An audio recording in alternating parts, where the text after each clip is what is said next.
All right, so welcome everybody to our second session of workshops, and we thank you for joining our communications section. I'm going to introduce Jason, who we are grateful to have here to talk to us about communications today. Jason Dealessi is an entrepreneur who works in startups across the media, entertainment, real estate, and hospitality industries. His primary focus is currently with the Fuerza strategy group, where he serves as managing director of the boutique digital and creative consulting firm on its projects with clients across the United States in the political and social justice arenas. Prior to starting his firm, he worked at NBC News and for a national public affairs firm. And Jason has studied political science and public health at Johns Hopkins University and Rutgers University. He is currently pursuing a master's of public health and epidemiology at Rutgers and previously served as president of his local board of education. In his spare time, Jason enjoys training for triathlons and officiating ice hockey. All right, so let's pass it over to Jason. Take it away. Awesome. Thank you. So I'll start with you added the part there about me, or it's in my bio about me refereeing ice hockey, and that's what's going on with my face here. I got hit with a puck on Wednesday, so that's been my week so far. So can everyone see the presentation in full screen? Is that what it's showing? We can see it in presenter mode. Okay, I gotta flip around here. Hold on. Zoom. Let's do something different. Hold on.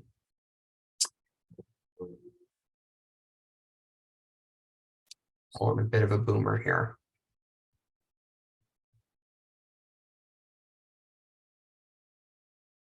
Okay, now you should see it full screen, right? Yep, you're good. There we go. So today we're going to talk about communications, which I think one of the most important things to recognize when we're talking about communications in the political, social justice arenas is that, we're trying to communicate with people to create change, to get them involved, to change public behavior. And that's something that's really, really hard to do. And when we talk about involvement as sort of this ladder of how we get people engaged in our space, which is ultimately what we're doing with our communications, we start down at the basis where, people are frustrated with an issue and they kind of sit and murmur in their issue at home. And it's really, really hard to get someone from being that first level, that entry level, from being angry about an issue and stuck at home, being the armchair activist, to then engaging them to the next level where they come out, they attend a meeting, then they're sitting in the audience, they start to testify, they volunteer with a campaign, they engage with the campaign in some way. And then that next hardest part is getting them to become a leader within the issue. But then once you have someone as a leader of a coalition, that's where we tend to find our candidates and our thought and change leaders who ultimately run for office. So when we start to look at the AOCs and whatnot, they started as organizers within their community. Well, not started, but that was right before they ran for office. Was they were organizers, they were leaders, they were helping get other people involved. And when we think about change overall, change is incremental as well. So if you're thinking of running for office, I like to use this as an example. I started talking about it more and more this year because as I was in getting involved, and they talked about a little bit about how, this year was not as much of a red wave as we had initially expected. And that's true. So I found myself saying more and more, let's look at the positives. And at the local level in a lot of the suburbs in New Jersey, there wasn't a giant blue wave, but there was a lot of mixed wins. And those mixed wins have to do with the fact that change is incremental, that people are not going to vote from an all red council to an all blue council in a matter of a year. It starts with, if we look back at a lot of suburbs in New Jersey, they were full Republican control 10, 15 years ago. Now they're kind of at that point where it's mixed seats, where there's a couple Republicans still on them, but Democrats are winning more and more. And that's what this year was a mix of that. And now we're at the next hardest part where we start to look at, having a full Democratic elected legislative body, which is the council in most communities, or your county commissioners. And then look to that next step where it's that Democratic executive, the mayor, county executive, And then sustaining that democratic control. And once we get to that sustained democratic control, that's when we can start to talk more and more about pushing even further to the left with progressive issues. But that's where I think it's also one of the hardest parts, is that when you have everyone who's like-minded to a certain extent not imploding on one another.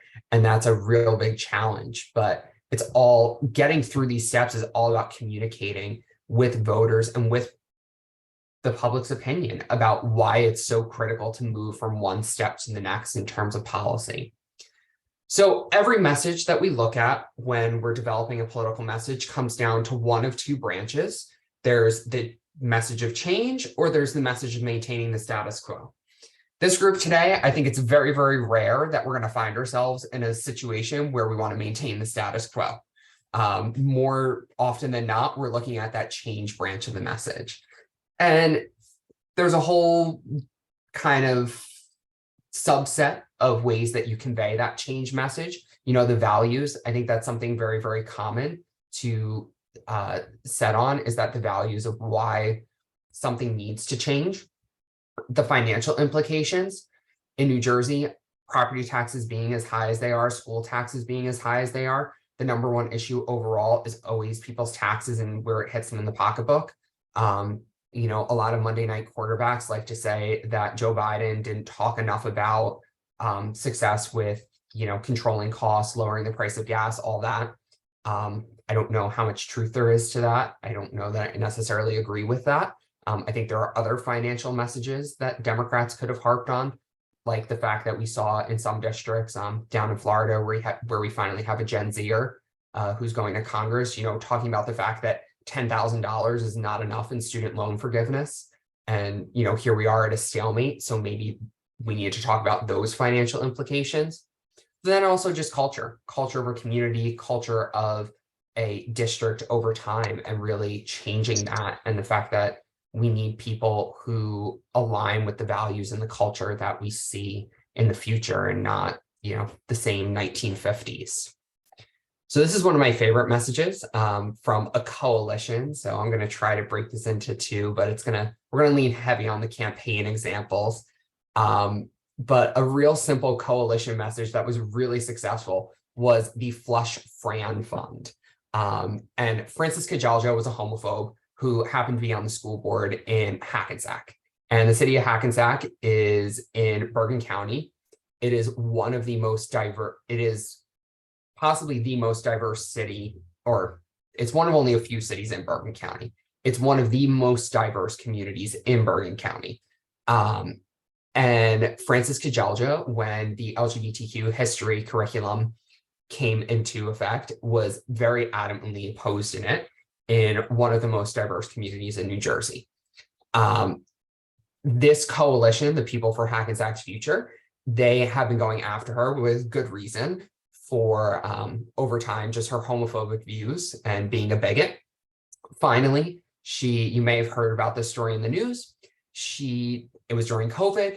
They were on a Zoom Board of Education meeting, and she decided to take her laptop into the bathroom with her and still attend the meeting. So the public got it's part of the open public records that you can request, got a full view of Fran on the ball. And this is where the coalition very quick jumped in with one of the best possible messages I've seen and started the Flush Fran Fund. That was basically the fund that they were going to back candidates to out her from the Board of Ed. It was so successful, they got so much media attention from it that unfortunately they didn't even get to spend the money on getting people, you know, getting her out, because she was embarrassed enough to resign finally. Being a bigot wasn't enough, but having her on the porcelain throne on News 12 was just too much for her. So she ended up resigning.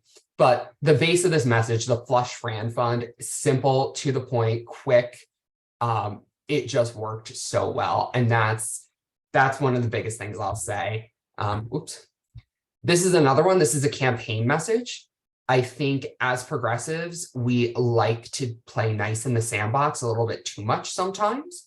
I think that progressives overall, we've gotten a lot harsher, and rightfully so, with our messaging. And this is one way at the local level that I think is important. New Jersey is a dirty state. The only one that's dirtier than us is New York when the rankings come out in terms of corruption. So this was a Republican giveaway gal. She was taking money from developers and giving pilots payments in lieu of taxes. I think there's a session on housing and development maybe later where they'll talk more about that. Basically, it's tax abatements for people. Let me give you an idea. They just sold one of these developments for $73 million. And those people demanded a tax abatement. And giveaway Gail just gave away the tax abatement. So once again, this message is really simple. Giveaway Gail, you know, Michelle Obama, when they go low, we go high. No, sorry, like we're done with that. You know, they send out all these lies. They sent out something called the Terry tax. That'll make sense in a moment. But they call names. It gets the public's attention. People are so busy now. They are not paying attention. They are not engaged. We have to boil down our messaging to really, really simple things like giveaway Gail, her contribution report. She took from these developers. She took from these attorneys and these engineers. Who is she working for? Not us. It's a plain, simple, concise message. The flip, oops, sorry, I keep jumping to ahead. The flip side of this mailer was, you know, real simple priorities, where it's just the counter position. End the tax breaks for wealthy developers, stop the pay-to-play contracts, and put Rochelle Park families first. Real simple stuff. As progressives, we love to get into the nitty-gritty policy. I love it too. My degree is in public health. I love policy, but at the end of the day, the voters just don't. So when we talk about the messaging elements, that real simple foundation, people aren't engaged. They're just too busy. The other thing, and this is more so on the establishment side, I'm going to say they have a big problem with, we keep speaking at people and not to them. We're not engaging them. We're not having conversations with them. We're not asking them what's important to them. Instead, we're just throwing mail pieces, TV ads, robocalls. Oh my God, if someone asks me to do a robocall one more time and thinks that it has an impact, I'm going to lose it. Especially, it's the boomers. They love the robocalls and nobody picks them up. Nobody listens. Clear channels. This is real easy to fall into, is that, you know, we want to do everything. We want to be on TikTok for our local race. Sorry, but if you're investing your time at the local level on TikTok, you're wasting your time because you are not going to garner a following. There are people running for state ledge. There was a young man out in Ohio, I believe he's a college student. He's one of the first people I've seen who's done like the grassroots TikTok thing and to a certain level of success, a progressive. He raised money off of it, but it didn't help him get elected because he was running in such a red district. But those are the realities. Like, be honest with yourself. Is TikTok going to help me actually get elected? 99% of the time, the answer is no. So do several things well. Don't do everything poorly. And then repetition. You may hear layering, where we talk about layering the message, and I'll show you some examples of that. But just piling it again and again, saying the same thing over and over. The Rochelle Park example, which I'm going to use next, you saw that one. That was since May, I think we had been hammering home, and it was actually last year that we started the message that, you know, wealthy developers do not deserve tax breaks. So, you know, looking here at these two examples, these are two messages that are effectively getting across the same message to voters. One is going to resonate with voters and is going to bring them to action. The other is going to get them to read the first sentence and stop and not want to be engaged in the campaign any further. As a policy person, I love option B here, but as a campaign person, option A is far better because people are going to pay attention. Just real simple, taxes are too high in Rochelle Park. This is because the current committee has given big breaks to wealthy developers. We have a common villain. The villain is not someone in the town. It's, you know, Oz in the high castle over there is the problem. Vote them out. Real simple message. And we just keep hammering that home, as opposed to getting into that nitty gritty of, you know, well, at this property, the taxes over 30 years are going to be this, that, and the other. And there's that property over there that's like that. And if we add this all together, voters don't have time. They're too busy. They're scrolling through TikTok all day. We have to boil it down to really simple communications. The messaging elements is an awkward picture of Mayor Signorello from Rochelle Park, but it's a video that I'll play in a second, but the hold frame when you have to make it to 30 seconds exactly, you end up with some odd hold frames. So never appears like this, fortunately. But channels, right? So the most important, this is not the field training, but I'm going to tell you, your field program is your most important communication channel. If you are not knocking on doors and you are not making phone calls, you are not going to win. It is that simple. You can do everything in the digital space, but if you are not talking to voters face to face, you're not going to win. Digital, you have video ads, you have static ads, you have organic. Organic is your base. It's free. You have to do organic. Then you have mail. I'm declaring a war on mail in 2023 because I'm so sick of it and I think it's a waste of time. Yet I'm going to show you so many examples of mail. You're going to call me a hypocrite. Texting is also important, not as effective as it used to be. I'm sure we've all gotten how many text messages from Raphael Warnock in Georgia at this point. So its effectiveness is going down. Lawn signs, they're effective at the local level. Above that, events. This is one of my favorites. Everyone thinks that, oh, just have events and that's how you win. The people who like you, the people who are voting for you are those who are most likely to show up to your events. You are spending way too much time if you are constantly doing event. Focus on the doors, the one-to-one conversations, building your coalition, boots on the ground. So I'll show you what I made this video, so I'm biased, but this was Mayor Signorello's re-election video. And I'll talk about it after, but I think you'll be able to hear the sound, but tell me if you can't. As mayor of Roselle Park, I spend a lot of time coming up with ideas, talking to you, the residents, and then going to the drawing board. Since I was elected mayor, we've made a lot of progress. Like paving roads. We've completed over 50,000 feet of road work. And renovating the youth center and library, places for everyone to learn and enjoy. This year, we received $27 million for our train station. So it goes on like that, talking about these issues kind of one at a time. But the reason I show this video is because we boil down the progress that he has made as mayor to really, really simple things that people are able to identify. Nobody cares about the fact that the police contract was renegotiated with under 2% raises every year. Nobody cares that, they eliminate the garbage contract was redone and it was a 30% savings. Those things people don't care about. What they care about are the things they can see, the things they can touch. So the roads, when the street in front of my house is getting paved, they love that. We wanted to use miles, but 50,000 square feet is really, really small in miles, hence why it's 50,000 square feet. Right, so that was a little messaging tactic there. 50,000 sounds really big, so that's why we used it. The train station, people are starting to commute again and saying we got 27 million in grant money from New Jersey Transit. The town is not spending a dime on that, but that's money that they're reclaiming. And then the community center and the library, those are things that that people are touching on a daily basis, things people care about. Jeremy? Yeah, just a quick aside though, but Cingarella is not a progressive at all. His dad is former mayor and a councilman. He's a Nick Scutari machine guy who screwed everybody on the marijuana bill and all the cannabaggers. I mean, Scutari's not a progressive. Just want to throw that out there. So politics in New Jersey. Signorello lives in Union County, and that's all I'll say on that. Moving on to the next one. This is up and closer. So this is kind of a juxtaposition of this was more of a homemade style video, and it's some of the challenges that I see campaigns face. It's still a good way to get a message across, but let's take a look. Closter is a community that needs leaders to move us forward while preserving our traditions.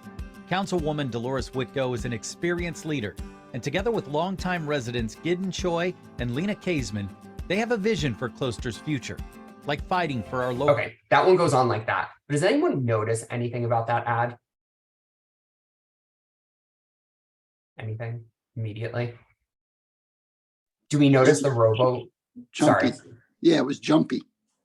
Jumpy, but there's something else about it. The voiceover. So it's a robo voice. And it sounds like a robocall. And it's jumpy. And I think what you're picking up with the jumpiness is that the candidates never actually talk to the camera. And that makes a big difference. Candidates have to talk to the camera. In this case, the candidates didn't want to talk to the camera, and that's one of the challenges. But as a candidate or as a coalition leader, you are the best messenger for what's going on in your community.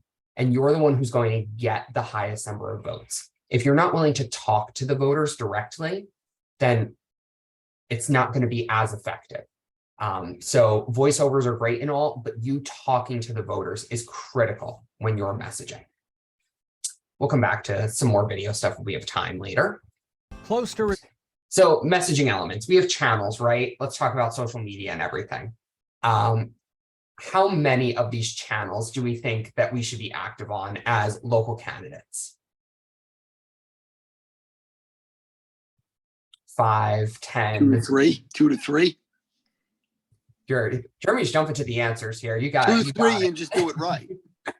So I jump immediately and I X these out, right? You know, I like the idea of Be Real being on here because maybe that's something in the future.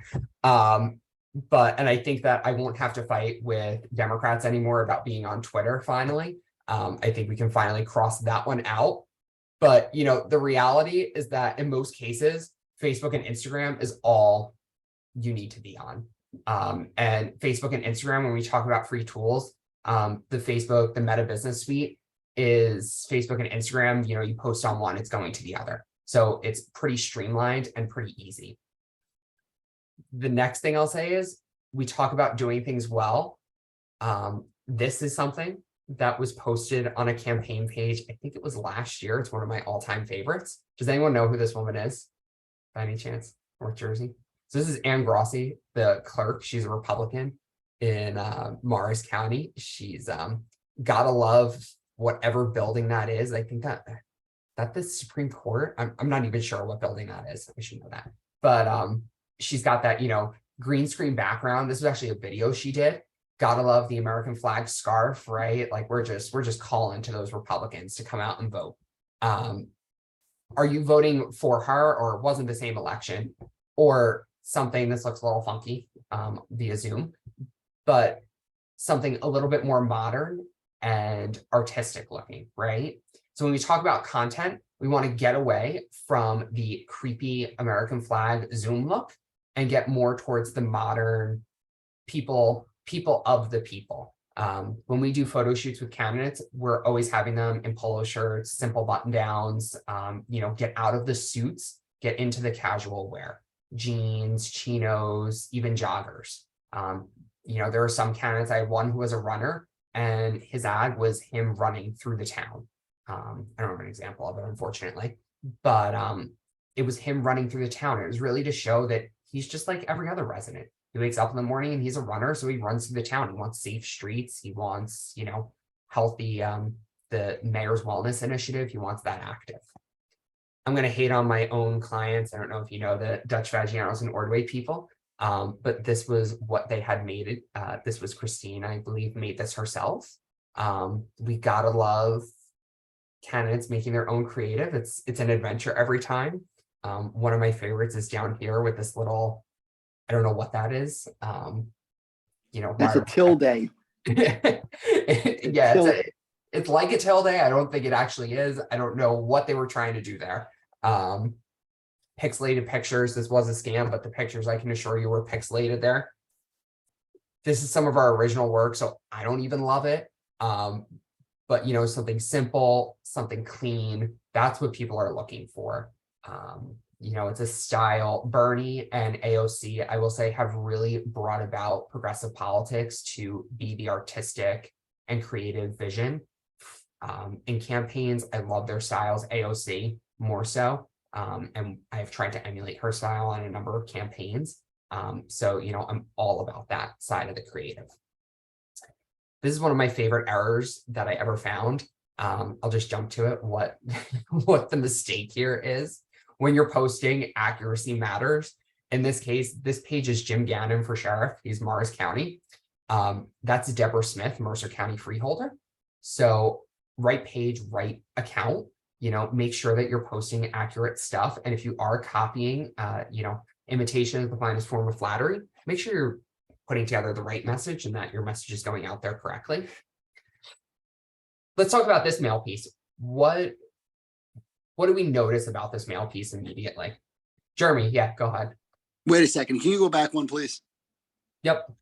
So you're telling me that guy, he copied that from somebody else and he didn't change the thing? Yeah, from the Mercer County Freeholder, and like publish this.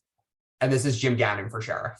Like this was a straight copy paste job and totally different place. I think, oh, I'm sorry, Morris County Freeholder, not Mercer County. I was gonna say, I think he copied it from a Democrat too, but no, Deborah Smith, she was running for Freeholder in Morris County. Yeah. So it was a straight copy paste job.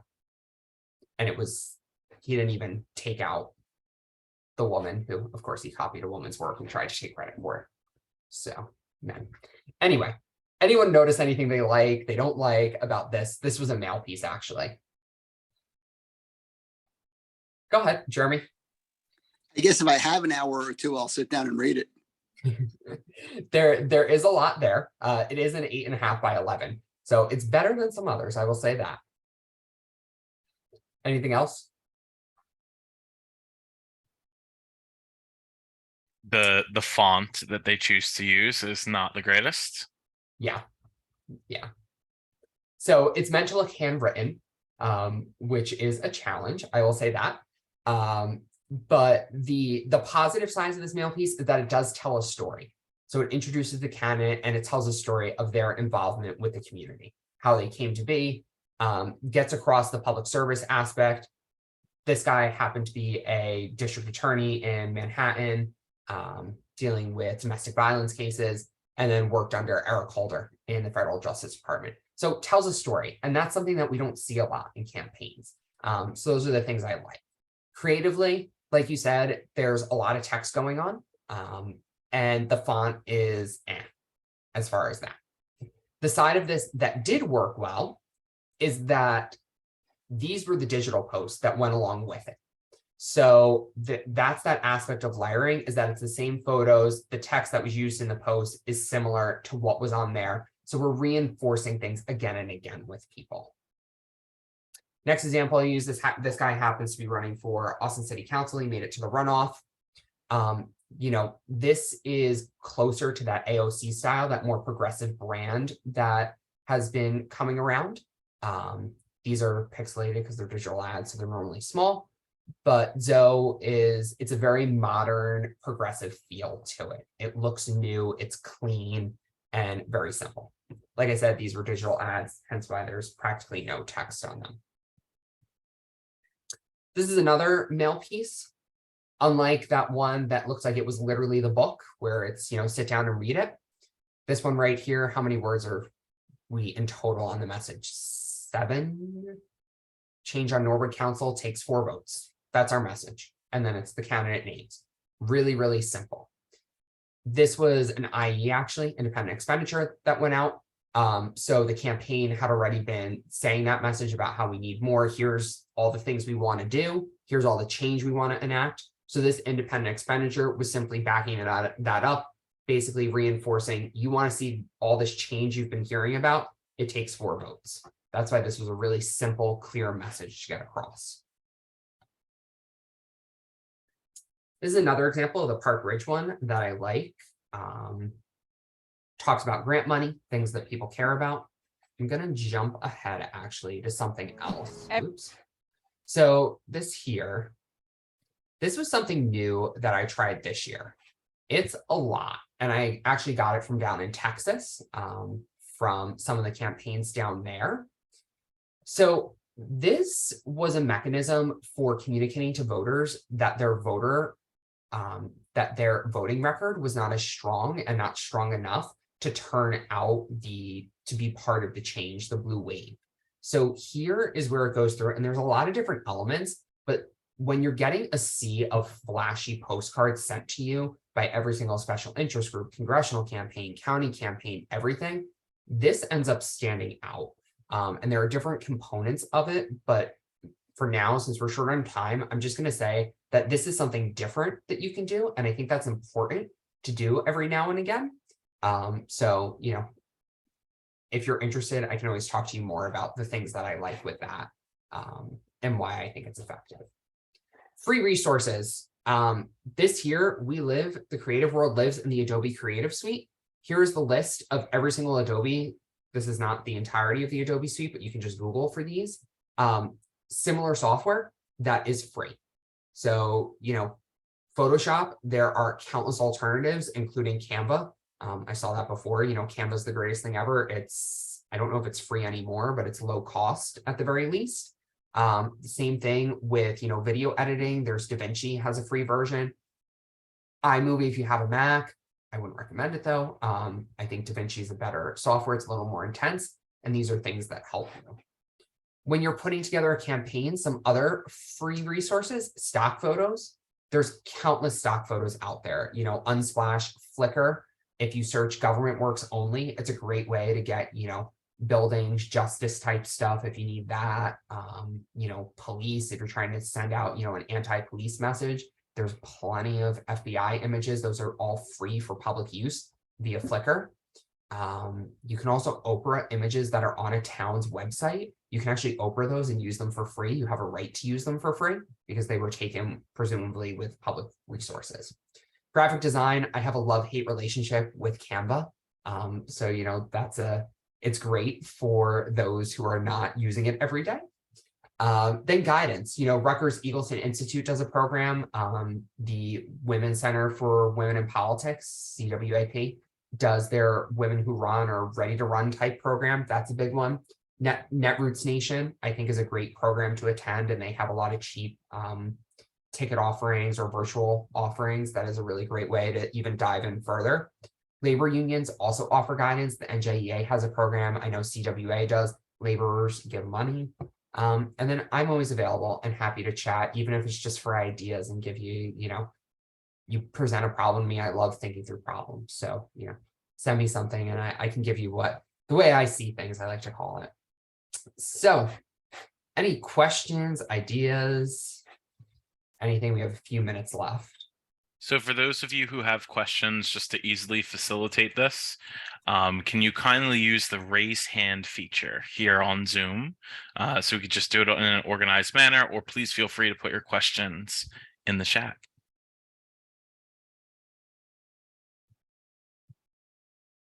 Go ahead, Ella. Hi, yeah, can you talk more about your love-hate relationship with Canva? Because I'm just curious. I've used it a bit and found it, fine, but I would love to know what are the limitations? So when campaigns grow sometimes and everything's based in Canva, and then it's time to start hiring and outsourcing, this usually happens on larger campaigns, congressional stuff. And even small businesses will say to us, oh, we have everything in Canva. And we go, yeah, that's great. Except there's no way for us to actually get things out of Canva and start to use them in the Adobe Creative Suite or any other software. So that's our love-hate relationship, is that it hits a wall. Gotcha. It's proprietary. That's what they do. They want to keep you in Canva, but printers can't do 100,000 mail pieces off of a Canva file. Gotcha. Thanks. Yeah. And that being said, I will say there are times where I've gone in and just set things up for people, in Canva, saying, here you go, here are all the templates you need, because, sometimes that's all a campaign or a cause is going to need. And then it's real simple and it's right there. And then it's self-service. So I'm all about that. Mm-hmm. Nice. Anyone else? Any other questions for Jason? Well, I think we have a whole minute left or something in this session before Ricardo goes ahead and sends us back to the main section. In case you can't think of any questions necessarily now, I know Jason has his email up on the screen for you, and you can feel free to reach out either to Jason or to us.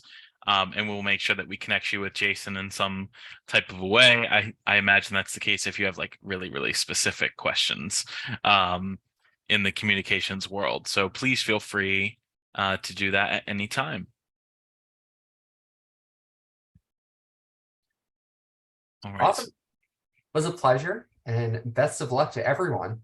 I will say, I don't know if you looked at, if anyone follows, I think it was Matt Freeman posted about a lot of the legislative districts that, have been historically red, that there's a chance we could turn some of these blue this year I think that's an exciting opportunity there for us. So Absolutely, absolutely.